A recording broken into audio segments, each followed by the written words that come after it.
Bienvenidos, esto es Médico de Cabecera por Conicify.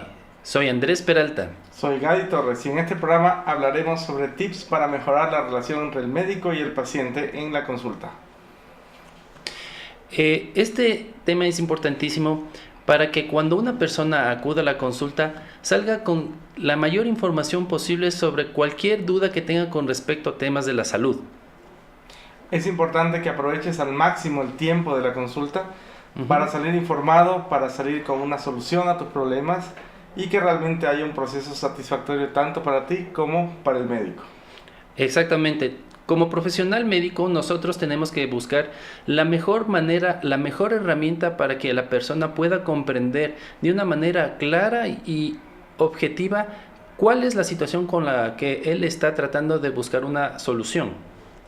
Y aquí entramos un poco en un efecto que diferencia una consulta médica de cualquier relación entre un profesional y una persona o una relación interpersonal.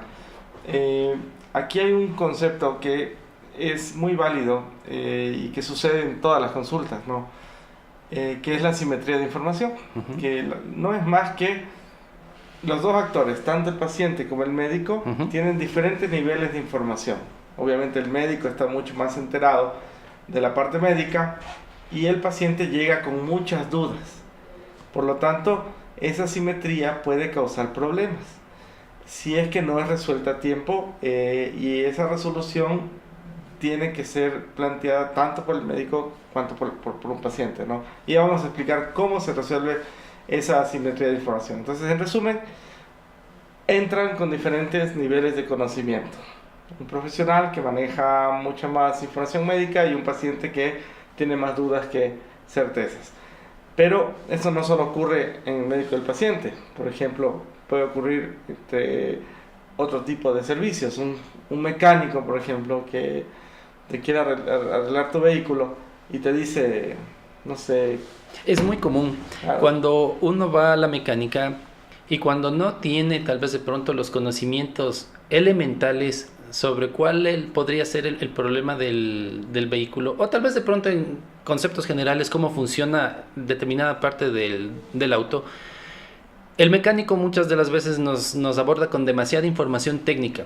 Vea, señor, ¿sabe qué? Vamos a tener que cambiarle el PCI del distribuidor, o probablemente la cadena de distribución está cambiada y vamos a tener que reparar también en conjunto con la bomba de agua. Entonces, si no se conoce eso, claro, me suena muchas veces a, chuta, más de la mitad de mi auto está dañado. ¿Y cuánto me va a representar el gasto? ¿Cuánto tiempo me va a significar eso? O sea, ¿qué es lo que nomás implica? Y tal vez de pronto, ¿qué es lo que yo hice mal? Para tratar de no volver a cometer ese error. Entonces, justamente esa es la idea de que se entiende el concepto de la asimetría. La persona técnica, él nos habla con la naturalidad porque obviamente lo domina, conoce al detalle, pero la persona que está al otro lado como receptor de la información, me resulta demasiado complejo entender eso. Entonces, la idea es tratar de, para llegar a ese escenario, contemos con las herramientas tal vez de pronto, no tanto básicas, sino más bien en el sentido de poder saber cómo yo asimilar esa información y no tener esa gran diferencia o esa gran brecha que existe del que tiene el conocimiento, sabe qué es lo que hay que hacer y lo transmite desde ese punto de vista técnico hacia la persona que no lo conoce y probablemente no lo comprende. Entonces, la misma situación se da entre la relación médico-paciente. Muchas de las veces como profesional explicamos desde el punto de vista profesional cuál es la situación. Y claro, y el paciente muchas de las veces se queda, como les planteaba en el ejemplo, que yo estoy en calidad de dueño del automotor y me explican al detalle cuál es la situación, me están diciendo qué es lo que tengo que conseguir o qué es lo que hay que hacer, y eso genera a veces demasiada ansiedad. Así es. Y generalmente hay una salida fácil a esto, pero no siempre es la mejor, que es otro concepto que se maneja en gestión, digamos, que es la teoría de la agencia. Y la salida es, bueno, no le entendí nada, voy a dejar que él tome las decisiones por mí. Entonces, ese es un efecto bastante común en atenciones médicas de corta duración, por ejemplo. Entonces, obviamente, el rato que tú delegas a otro tomar la decisión, pierdes un derecho que tú tienes en la atención médica, que es poder decidir sobre tu salud. Entonces, inicialmente se puede ver que la agencia funciona bastante bien, porque dices, no le entendí nada al mecánico, que lo haga, por último, ¿sí? Quizá te vas a quedar con la duda, ¿será que le cambió, no le cambió? ¿Será que el daño fue así? No entendiste nada. Claro. Igual pasa en salud, igual, tú te vas diciendo, bueno, voy a confiar. Generalmente los pacientes dicen, después de Dios, el doctor. Esa es una agencia pura, es decir, yo a ti te delego todo lo que, la decisión mía. Entonces, ¿cuáles son los efectos que puede tener una delegación de la agencia? Que si es una enfermedad crónica, por ejemplo, tú no tienes ningún conocimiento y probablemente estés actuando mecánicamente. Y eso a la larga genera que no cumplas los tratamientos, que no te cuides como deberías, porque realmente tu cerebro no tiene el conocimiento de lo que te está sucediendo y alguien está decidiendo por ti. Entonces, solo puedes hacer el ejercicio de pensar qué pasaría si yo hago decidir a otras personas lo que yo debería decidir, o al menos ayudar a decidir. Entonces, siempre queda una duda, siempre queda una incertidumbre, siempre queda una cuestión complicada ahí. Exacto. Volvamos otra vez al ejemplo, me parece que es bastante práctico en la cuestión de la mecánica del auto. Igualmente, delegamos en este caso a la mecánica, o le va a poner al concesionario para que realice todo. Pero muchas veces nos llevamos la sorpresa de que, claro, yo le llevo, a mi modo de ver como dueño del vehículo, le llevo para que le hagan el mantenimiento. Y claro, cuando ya me llega el tema de la cancelación de los valores, me detallan toditito lo que le han hecho al auto. Y claro, me llega la sorpresa y digo, pero ¿por qué está tanto? ¿Por qué hicieron eso? Si yo simplemente le traje para que le hagan un mantenimiento, y resulta que me tuvieron que cambiar un montón de cosas, tuvieron que hacer un montón de trabajos. Y tenemos dos caminos: el de coger y averiguar, bueno, dígame exactamente qué es lo que pasó, o como mencionábamos el tema de la agencia, bueno, o sea, por algo lo ha de ser, usted es el que sabe. Yo le traigo a usted porque usted es el que sabe qué es lo que hay que hacer con el vehículo. Hágalo. En el tema de los autos es relativamente más sencillo, porque bueno, a la final puede quedar un poco de cargo de conciencia, le voy a poner así en estos términos, porque bueno, ya me tocó cancelar el valor, ya le arreglaron, ya está solucionado. Pero en el caso de una persona es diferente, porque somos al final un ser vivo. Y entonces, si nos convertimos en un ente completamente pasivo y delegamos en este caso a los profesionales para que tomen la decisión, muchas de las veces los tratamientos están mal direccionados, en el sentido de que, claro, o sea, bueno, el doctorcito me dice que yo tengo que tomarme todo este listado de medicamentos, pero hay veces que omitimos pequeños detalles, como saber cuándo tenemos que tomarlo, por qué tenemos que tomarlo, qué hay que hacer, qué no hay que hacer. Entonces, simplemente es, por así decirlo, letra muerta. O sea, esto es lo que hay que hacer y para de contar. Yo no le voy a preguntar si estará bien, estará mal, tendré que hacer de esta manera o de esta otra situación. Entonces, ese es el tema tanto de la asimetría como el tema de la agencia. Entonces, la intención es tratar de buscar el punto de equilibrio para que tanto como profesionales podamos transmitir la información de una manera clara, de una manera asimilable, entendible, y también al mismo paso el paciente pueda comprender qué es lo que está pasando en su contexto. No le voy a poner en el sentido exclusivamente solo de la enfermedad, sino en el contexto de la persona. Sí, y la teoría de la agencia también, esta delegación de decisión, hace que nosotros los médicos, bueno, en general los médicos, piensen quizá de una manera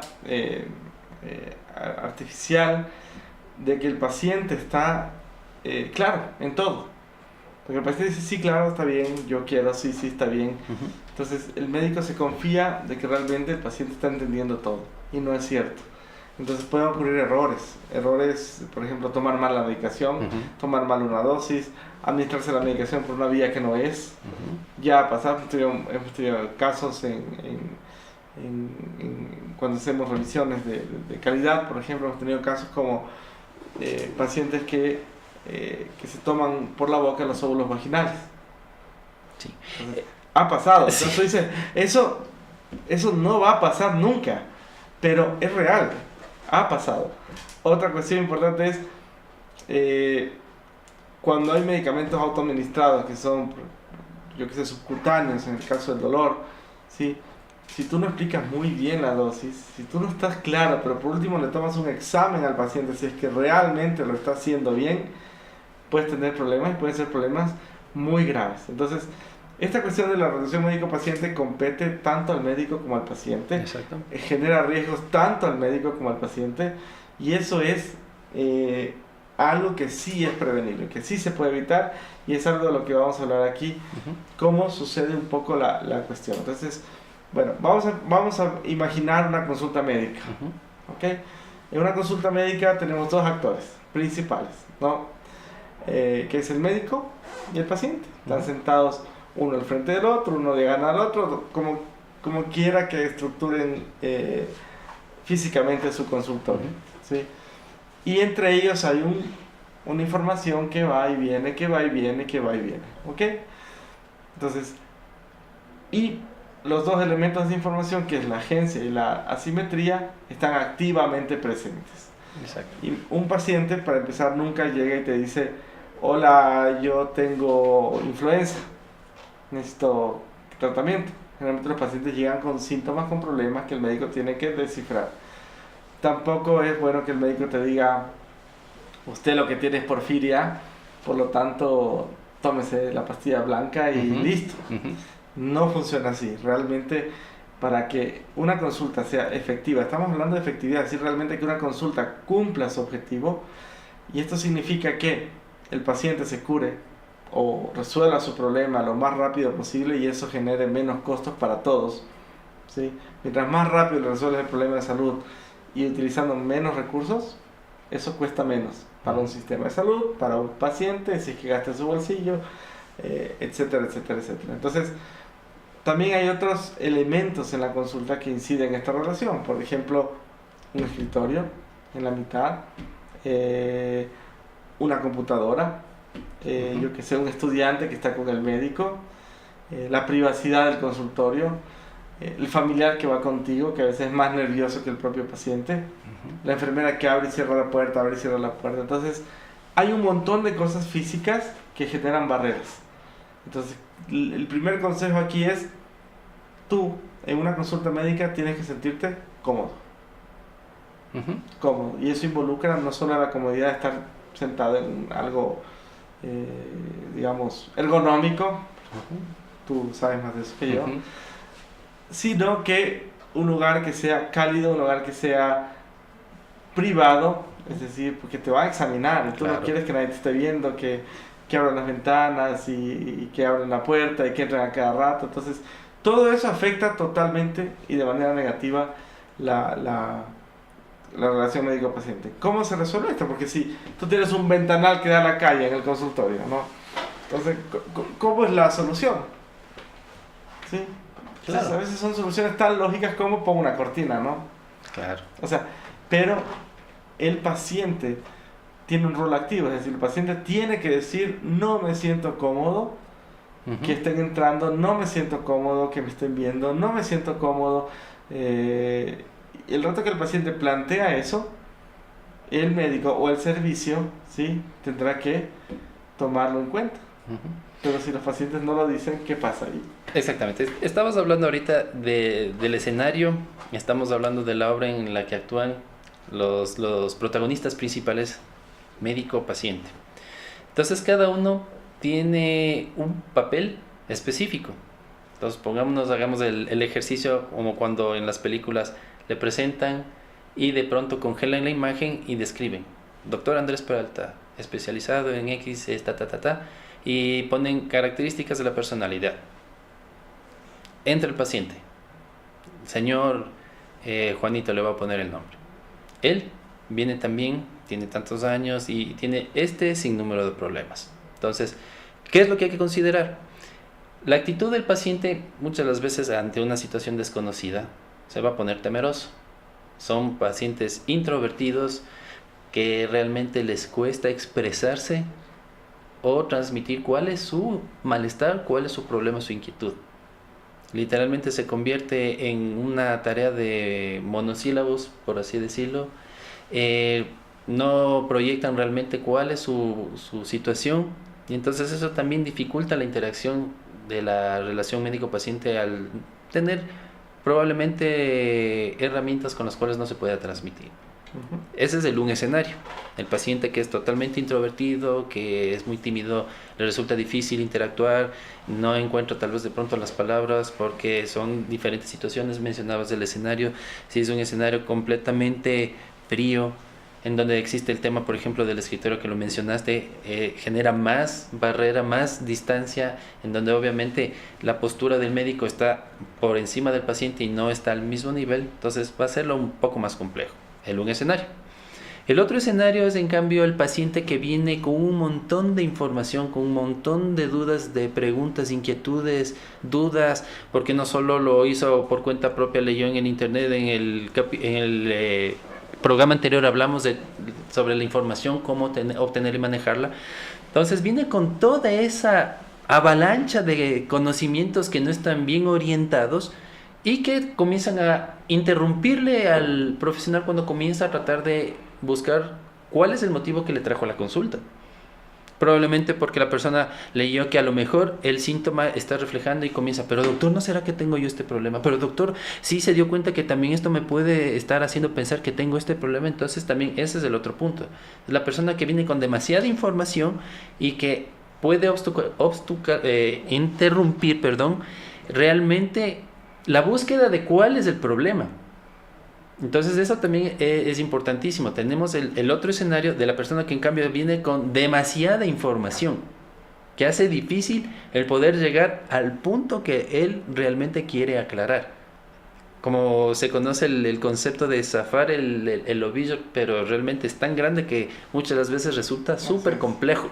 Entonces eso también es fundamental, el tener en claro que pueden venir. Ahorita hemos hablado de estos dos ejemplos, un paciente que es completamente introvertido, súper tímido, y tenemos en cambio el otro paciente que puede ser demasiado preguntón, está sobreinformado, y también tenemos diferentes contextos. Hay personas que pueden venir demasiado ofensivas, son personas realmente que en vez de buscar una conversación, se convierte prácticamente en un ring de pelea, en donde comienzan de cierta manera a meter otros aspectos y puede distorsionarse en realidad la relación.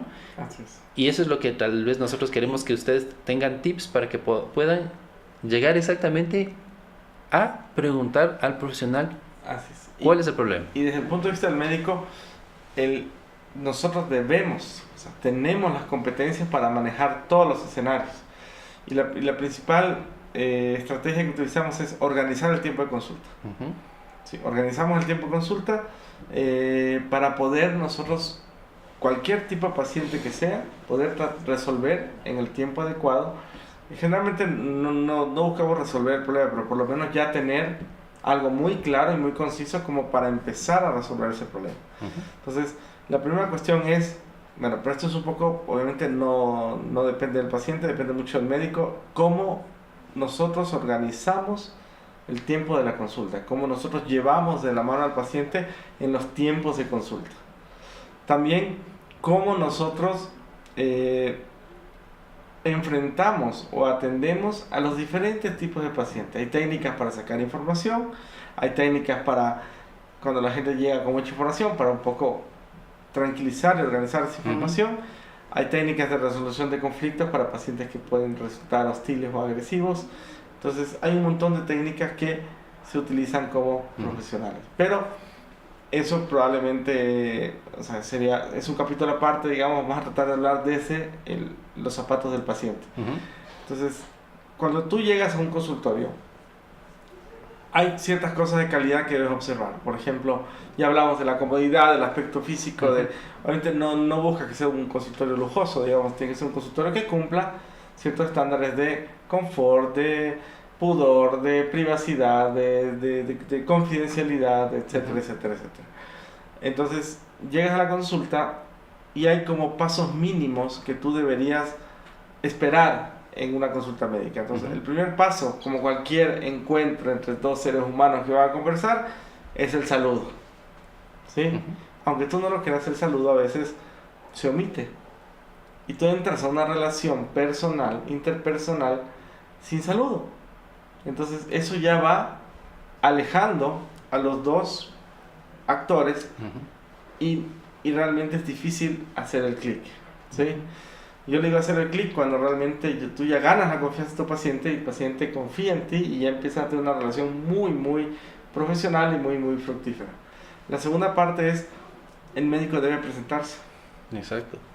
¿Sí? Debe presentarse, debe decir sus nombres, obviamente, tiene que decir su formación, su especialidad o lo que haga, porque eso al paciente le da tranquilidad. Claro que muchos pacientes ya van investigando mucho al médico antes de llegar o son recomendados, pero muchas veces es la primera vez en la vida que te ves. Entonces tienes que tratar de suavizar la relación, ¿sí? A través de cuestiones humanas, saludarse, presentarse, etcétera, etcétera, etcétera. Entonces, esto es lo primero. Si tu médico no lo hace, hazlo tú. Preséntate, saluda y probablemente lo fuerces un poco, que el médico diga, no, o sea, sí, tienes razón. Probablemente la rutina, el número de pacientes haga que los médicos estén un poquito tensos, fríos, preocupados, entonces puedes tú iniciarlo. Entonces eso se llama tener una actuación activa en la consulta, es decir, que tú hagas este tipo de acciones que a la larga van a beneficiar a los dos. ¿Sí? Luego de eso, obviamente se desenvuelve todo el proceso de consulta en el cual va a haber un intercambio de información. Y cuando un paciente tiene demasiada información, ¿sí? Y el tiempo de consulta no es lo suficientemente largo como para resolver todo, ¿sí? Los médicos obviamente organizan su atención médica, pero el tip para el paciente, ¿cuál sería? Sería que se haga hay una pregunta clave que nosotros, especialmente los médicos de familia, nos hacemos y hacemos a los pacientes, que es, ¿qué es lo que más te preocupa? De todo lo que tienes, puedes tener 5.000 problemas financieros, sociales, familiares, 5.000, y puede ser que lo que más te preocupe es, yo qué sé, la astilla que tienes en el dedo ya una semana y te duele mucho. Entonces, generalmente anda haciendo el ejercicio mental y di, ¿qué realmente es lo que más me preocupa? Porque eso va a ayudarle al médico a empezar a resolver, a coger un ladito de tus problemas y empezar a resolver poco a poco todos tus problemas. Generalmente, si el paciente o la persona tiene muchos problemas, nos tardaremos más de una consulta en tratar de organizarnos y resolver y ayudarle a resolver todos los problemas de salud con los que llega. Entonces, no te olvides, hacer esa pregunta, ¿qué es lo que más me preocupa a mí? Es clave. Y vas con eso en la cabeza, ¿sí? Incluso puedes hacer un listado. ¿Qué es lo que más me preocupa? Punto 2, punto 3, punto 4. Y eso te va a ayudar incluso a organizar muchas de las cosas. El médico va a escuchar todo, pero realmente va a poner énfasis en lo que más te preocupa. Puede ser que en un caso al médico le preocupe algo diferente de lo que a ti te preocupa. ¿Sí? Y entramos en asimetría otra vez. ¿Por qué al médico le preocupa otra cosa si a mí me preocupa la astilla? A mí no me preocupa el tumor que tengo aquí, me preocupa la astilla. Pero al médico le preocupa ese tumor. Entonces, la asimetría. ¿Cómo resolvemos la asimetría? ¿Cómo crees tú, Andrés, que podríamos resolver esa asimetría entre la astilla y el tumor? Claro. Te voy a de cierta manera, hacer un ejemplo y respondo al mismo tiempo tu pregunta. Me llegó una vez a la consulta un paciente, hemos estado hablando de los diferentes escenarios. Era un paciente, como lo mencionabas, así como nosotros hacemos el ejercicio de establecer el listado en función de prioridades. Me llegó un señor súper preparado, no recuerdo cuál era la profesión, pero me sacó un cuaderno y me comenzó a enumerar, a su manera de analizarlo, las problemáticas que él tenía. Y que claro, él obviamente había leído, se había informado, entonces él de cierta manera hizo un ejercicio como una especie de autodiagnóstico. Y me establecía, verá doctor, yo ahorita tengo este problema, y me hacía la descripción, la cronología, y de cierta manera si es que él eventualmente estableció un tratamiento, claro, una automedicación, Y claro, y él establecía hasta dónde él pudo haber intervenido. Y justamente él decía, yo llegué hasta aquí, doctor, yo quiero que usted me continúe. Porque yo sigo sintiéndome mal, me sigue doliendo la cabeza. He visto que después de haber hecho todo esto de aquí atrás, no he conseguido resultados. Y me decía, ya, ese es un problema. Y me seguía haciendo la descripción de cada uno de sus problemas. Entonces, justamente retomando el tema de la asimetría, pienso que hay que establecer justamente prioridades. Se tiene que establecer realmente, como mencionabas, el ejemplo de la astilla y del tumor. Entonces, claro, ahí tenemos que obviamente llegar al punto de equilibrio, decir, ok, sí, comprendo su inquietud, comprendo su malestar, pero tenemos o se están presentando estos diferentes escenarios, o como se conoce el de poner las cartas sobre la mesa. Entonces, puestas las cartas sobre la mesa, entonces tenemos que decir, ok, si bien a usted le angustia, le genera demasiada preocupación el tema de la astilla, pero vea, tenemos aquí esto que realmente es delicado y tenemos que tal vez de pronto comenzar a orientarle por aquí. Pero no vamos a dejar a un lado el tema por el cual usted vino, ojo, sino que hay que hacerle entender, y esa es la tarea como médico, plantearle cómo se está dando el escenario de su situación. Lo pongo así, situación, porque no le voy a enfocar exclusivamente por el problema de la astilla o por el problema del tumor, sino del contexto en general, la situación con la cual viene, entonces saber cómo manejarlo. Entonces decirle, señor, vea, usted está con todos estos problemas, pero vamos organizándonos y en función de eso vamos a decirle, ok, entonces nos vamos a concretar en este problema, vamos a realizar este tipo de exámenes, esta situación, yo a usted quiero verle de aquí en tanto tiempo, qué sé yo. Entonces para que él también vaya analizando y se vaya también aclarando bastante el tema de las dudas. Que si bien pudo haber sido inocentemente, en estos términos le va a poner el tema de me duele porque tengo la astilla en el dedo, pero obviamente hemos destapado, hemos encontrado otras situaciones que probablemente necesitan darle una prioridad mayor. Así, entonces, un poco para resumir, para que le quede muy claro a la gente, es decir, esta simetría de información se resuelve igualando la información. Exacto. Esa es la solución. O sea, suena fácil, ¿no? Y hay dos caminos. Uno, que el paciente que está acá se iguale al médico, es decir, que estudie medicina, ¿sí? O que el médico utilice un lenguaje claro, práctico, conciso, entendible, y logre trasladar esa información a este nivel. Entonces, obviamente, ¿qué es lo que va a pasar? ¿Qué es lo que tiene que pasar? La segunda opción. El médico tiene que aclarar esa información, es su obligación. Exacto. Es su obligación dentro de una consulta médica entregar información, incluso está en la ley. En Ecuador es un derecho del paciente que recibir información completa y entendible y clara para decidir. Es que es como cualquier decisión importante. Yo qué sé, vas a invertir mucho dinero en una casa. Tú tienes que ver la casa, ver un montón de cosas, estudiar el sector. Tienes que tener con información tan clara para poder desembolsar ese dinero. Imagínate lo que es decidir una cuestión que va a afectar tu salud. Tienes que tener la información clara. Entonces, aquí viene lo difícil. ¿Cómo yo traslado esa información? Hay un autor que menciona que claro, todo el mundo coincide, todos coinciden incluso legalmente que el médico tiene la obligación de hacerlo. Y si no lo hace, el paciente, ahí volvemos al rol activo, tiene que pedirlo. Tiene que decir, no me queda claro, me podría explicar qué es lo que tengo, qué está pensando. Necesito entender, ¿sí? Hay un escenario que te plantea este autor en el que te dice, bueno, ¿qué pasa si el médico te dice no? Yo soy el médico, usted es el paciente, usted no va a entender, por lo tanto tiene que confiar en lo que yo le estoy diciendo. Es muy tajante el autor y dice, la solución a eso es cambiar de médico. ¿Por qué? Porque es tan importante la información a un paciente que no es negociable. Es decir, el médico activamente tiene que hacerlo y hacer el esfuerzo por... Hay pacientes que dicen, no, a mí no me explique, yo no entiendo. Aún así, ¿sí? Tienes que hacerlo. Exacto. Es como cuando contratas a una persona, este es consejo legal, ¿no? Contratas a una persona y por ley tienes que afiliar al IES. Está en la ley. ¿Qué pasa si la persona te dice, no, tranquilo, yo me ahorro eso del IES? Es que no es decisión de ella. es ley, yo tengo que afiliarte si no quieres, ¿sí?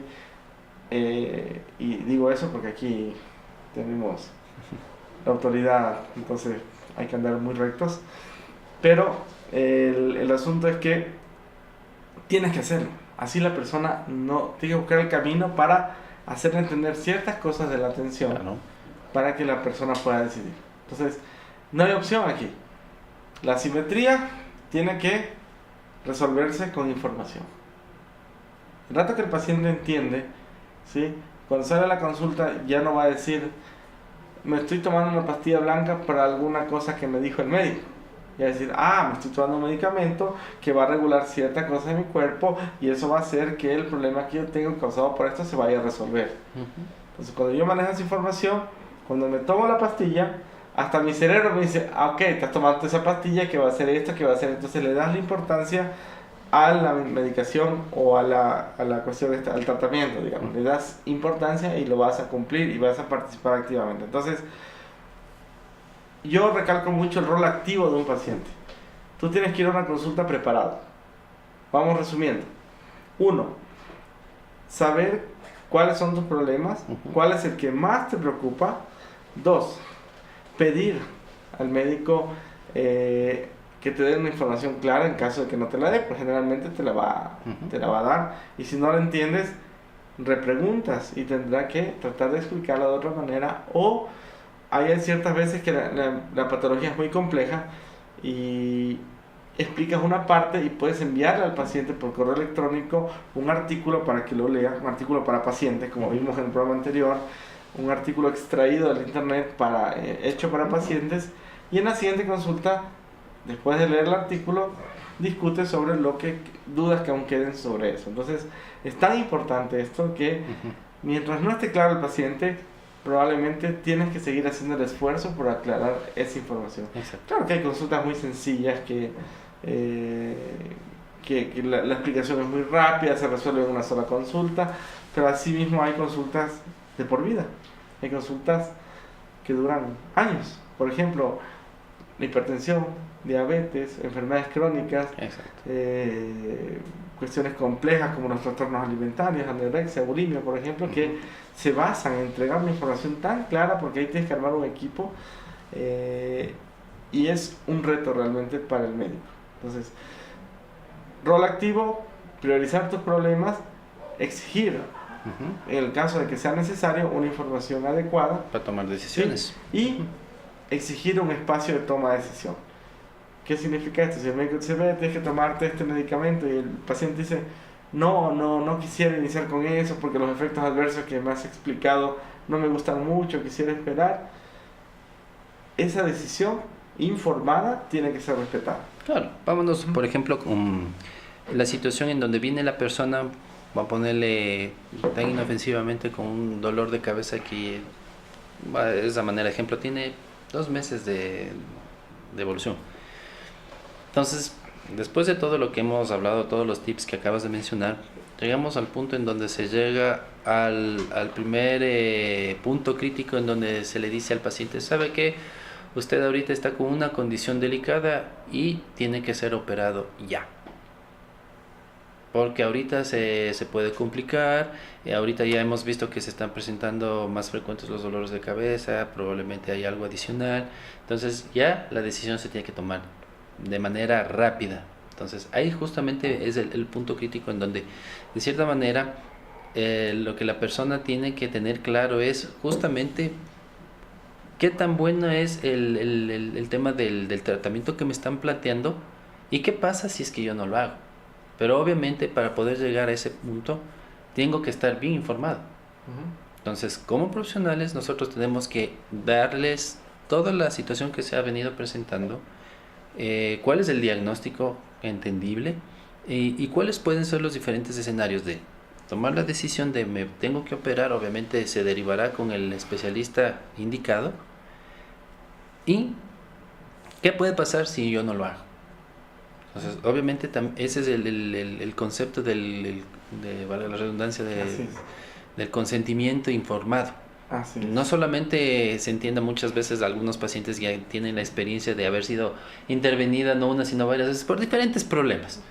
Entonces ya se les habla del tema del consentimiento informado. Ah, sí, la hojita rosada que tengo que firmar para y ya que te puedan preguntan, operar. ¿y qué anestesia me va a poner? ¿Me va a poner regional? ¿Me va a poner ¿Qué va a hacer? O sea, ya tienen un conocimiento mayor, son más relajados y todo eso. Claro, y está Es bien. más sencillo, digamos. Exactamente. Sí. Pero ahí un poco, yo quiero topar una cuestión. Esto ocurre en situaciones de problemas de salud que pueden esperar, digamos. Pero en una situación de emergencia incluso la ley respalda al médico y tengo entendido que el nuevo código orgánico también hay decisiones que el médico toma sin consultar al paciente en estas situaciones de emergencia, por ejemplo, porque obviamente no puedes perder un minuto en que alguien autorice lo que vayas a hacer. Y si emergencia, para que quede claro, porque nosotros estamos llenos de quizás probablemente es la queja más grande de los hospitales cuando estás incluso trabajando en emergencias de hospitales públicos, que no todo lo que llega a la emergencia es emergencia. Entonces, emergencia en resumen es cualquier situación de salud, cualquier situación que afecte a tu salud, que pone en riesgo tu vida. Claro, pero riesgo Entonces, inminente. En un riesgo que puede ser muy rápido, ¿sí? Ahí hay varios tipos de conceptos, pero digamos que te vas a morir. Exacto. Que si no actuamos rápidamente, te vas a morir. Así de sencillo es la emergencia. Entonces, si tienes una tos de 3 meses y vas a la emergencia a las 3 de la mañana, no, pues ya te moriste en 3 meses, no te vas a morir en 2 horas que estés en la emergencia. Entonces, tienes que tener cierta paciencia porque están atendiendo a los que sí se van a morir. Claro. Entonces, en esas situaciones de emergencia, probablemente cambia totalmente una relación médico-paciente. Eso hay que estar muy claros. Y casi que hay que confiar en el criterio del médico porque va a hacer intervenciones que van a salvar la vida. Entonces, hay gente un poco que puede quedarse como que fue muy áspera esa relación en emergencia, pero generalmente ahí prima el tiempo. Tú te vas a dar cuenta que apenas estés bien, los médicos van a tratarte cálidamente, tranquilamente. Pero en ese momento de emergencia el nivel de adrenalina es muy alto, así que no entra en este tipo de relación médico-paciente, estos tips, digamos, no entra en una situación de emergencia porque no es posible. Eso tiene que quedar muy claro. Entonces, como bien dijo Andrés, la decisión del paciente tiene que ser informada y la información tiene que ser clara. Los médicos tienen que repreguntarte, especialmente si vemos pacientes que son introvertidos, un poco tímidos, tienes que repreguntar y decir, bueno, ¿está claro de que esta situación es así? O hacer repreguntas para realmente verificar si el paciente entendió y con eso te aseguras un menor riesgo de error en la toma de medicamentos, yo que sé, incluso en los exámenes. Hay un montón de cosas que puedes evitar. Claro, tal vez de pronto te hago una pequeña interrupción, pero dejémosle resaltado, poniéndole en letras tamaño 72 que quede bien grande en la pantalla, el concepto de la emergencia, porque justamente eso es algo que también marca la pauta para que la relación médico-paciente sea bastante buena. No le voy a poner excelente, pero por lo menos que sí se genere un buen vínculo. Es el hecho de que la emergencia es algo, como bien lo mencionó Gadi, es que me va a matar, o sea, me voy a morir. Sin desmerecer lo que uno pueda sentir como paciente, tal vez de pronto para una persona un dolor de garganta es demasiado intenso y no lo aguanto, no lo soporto. Pero no es algo que me va a matar ahorita, ¿sí? Entonces esa también es parte de lo que hablábamos del tema de obtener la información y también el tema de autoformarse y hasta cierto punto de autoeducarse. Entonces por eso, como dije, le resalto y le pongo bien grande el concepto de que emergencia es algo que me va a matar. O sea, no quiero ser dramático ni nada, pero es para que justamente se entienda, claro, que ese malestar o esa molestia que ya lo he venido teniendo por varios días y que claro, llegó a su punto más alto, no significa que me voy a morir en ese momento. Entonces eso también hay que entender. Muchas de las veces se deja probablemente, como lo hemos establecido con el ejercicio que les mencionaba de poner sobre la mesa las cartas, tal vez de pronto se establecen prioridades para cada uno de acuerdo a su situación y claro, probablemente el tema de ese malestar o ese dolor se lo ha dejado un poco dejar pasar y probablemente hasta cuando ya no lo soporto, entonces ya quiero tratar de buscarle, darle una solución oportuna, pero no es algo que me va a matar. Así es. Entonces, recuerden, todas las personas. Anda preparado a una consulta, tienes derechos en la consulta, tienes un derecho a la información, a un ambiente cómodo, privado, a un ambiente que respeten tu pudor, sea activo en la consulta, pregunta en la consulta. Generalmente es bueno planificar porque tú sales a la consulta y dices, ay, me olvidé de preguntarle esto y probablemente sea difícil acceder al médico de otra manera que no sea la consulta. Trata de priorizar tus problemas para ayudar a que la resolución sea mucho más rápida. Y también hay un factor humano que es lo que yo digo, el clic. Somos humanos, es decir, no es que todos los humanos nos llevamos bien. Puede ser que no estés muy convencido. Tú tienes derecho incluso a buscar una segunda opinión, ¿sí? A ver si es que realmente funciona. Lo ideal es que te sientas muy cómodo. Entonces, hemos tratado en este programa de darte consejos para que vayas preparado a una consulta médica y la aproveches al 100%. Y también nos ayudes a nosotros a brindarte el mejor servicio posible. Nos vamos a empezar después de este programa, un poco ya me voy a adelantar, digamos, cerrando un poco. Vamos a empezar a hablar de problemas de salud de interés de las personas. Entonces, en nuestro próximo programa vamos a hablar de trastornos alimentarios. Los trastornos alimentarios, especialmente anorexia y bulimia, que son problemas, enfermedades que generan mucha preocupación en la familia. Vamos a tratarlos de una manera clara, concisa, vamos a dar consejos, vamos a responder preguntas, vamos a hacer todo lo necesario para que te quede muy claro y también vamos a desmitificar, porque los mitos en medicina son cosas que estorban mucho y que hay que aclararlas siempre. Exacto, entonces es interesante que también ustedes participen con nosotros y nos pueden ubicar en las redes sociales. Estamos en Facebook, estamos en Instagram, estamos en LinkedIn, estamos en YouTube o a través de nuestra página que es www.conesify.com o a través del WhatsApp en el número 093-918-4270. Entonces lo que nosotros también nos interesa es que ustedes también nos planteen dudas que tengan sobre un problema puntual de salud que quisieran que sea topado en nuestros programas. Eso es muy valioso para nosotros porque bien estamos hablando de establecer un nexo, un vínculo con las personas y eso también es algo fundamental. Hoy por hoy las redes sociales están al alcance de todos, entonces eso es valioso para nosotros, que nos permitan darnos a conocer cuáles son sus dudas, cuáles son sus inquietudes que ustedes quisieran que se ponga aquí a conocimiento de todos, porque muchas situaciones probablemente por tal vez de pronto el que me dirán o a lo mejor me da mucha vergüenza, pero sí es importante que se lleguen a aclarar un montón de temas o de mitos que justamente Gadi lo mencionaba, y eso es sano para poder llegar a establecer un lenguaje que de cierta manera todos comprendamos y podamos manejarlo bien. Así que no se olviden, si tienen preguntas sobre anorexia o bulimia, si tienen familiares conocidos o tienen dudas si ustedes realmente están con el problema de salud, preparen sus preguntas, pueden escribirnos al WhatsApp en vivo sin ningún problema o escribirnos a nuestra página de Facebook, estamos como Conesify. Aquí en el pie del video van a salir los datos, nuestra página web también tiene toda la información que ustedes necesitan. Pueden volver a ver el video en Facebook o pueden también volver a verlo en nuestro canal de YouTube. Entonces, ¿cuándo nos volvemos a ver, Andrés? De aquí nos vamos a ver el próximo jueves. Estamos 11, si no me falla la memoria. Nos vamos a ver a la misma hora, a las 8 de la noche. Entonces prepárense porque viene un programa muy interesante y esperamos resolver todas sus dudas.